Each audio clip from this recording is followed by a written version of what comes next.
তোমাকে আমার ভারী ভালো লেগেছে। হ্যাঁ গো, তুমি কি এখানে থাকবে কয়েকদিন এখন? যদি না তোমরা তাড়িয়ে দাও। থাকলে বেশ ভালো হয়। ওই আলমারির কোনো ইংরেজি বই আমি পড়তে পারি না, তুমি থাকলে অন্তত পড়ে শোনাতে পারো। আচ্ছা, এই যে বললে বিহারীবাবুর সঙ্গে তোমার বিয়ের কথা হয়েছিল, হ্যাঁ। সেটা হয়নি বলে তোমার কোনো আফসোস হয়নি? ও মা, আফসোস হবে কেন? ভগবান যা করেন মঙ্গলের জন্য। তাই বুঝি?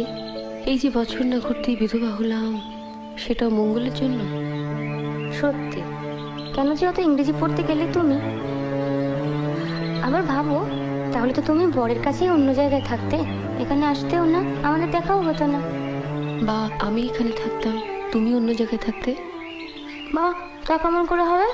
তোমার শাশুড়ি তোমার বরের সঙ্গে প্রথমে আমার সম্বন্ধ করেছিলেন, জানো? তাই বুঝি? তা হলো না কেন? ওই যে বললি, ঈশ্বর যা করেন মঙ্গলের জন্য। ভেবেছিলাম বলবো চলো আমরা সই পাতাই, এখন দেখছি সতীর পাতাতে হবে।